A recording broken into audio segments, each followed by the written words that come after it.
आजोबा आजोबा कुठे जायचं? शहरात मुलीकडे. मग चला. कितीतरी दिवसांनी मुलीकडे चाललोय. आता प्रत्येकासाठी काय ना काय घेतलंय.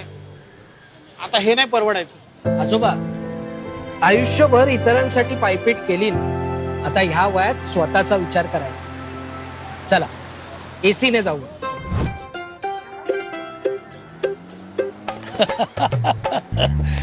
कसं वाटतंय? थंडगार वाटतंय की नाही? महाराष्ट्र शासनाच्या अमृत ज्येष्ठ नागरिक योजनेअंतर्गत 75 वर्षावरील ज्येष्ठांना एसटीच्या सर्व बसेसमधून मोफत प्रवास मिळणार आहे. माझ्या आणि यांच्यासारखे लाखो लोक दररोज या संधीचा फायदा घेत आहेत. तुम्ही कधी घेणार? प्रवाशांच्या सेवेसाठी योजना शासनाची, एसटीच्या आधाराची.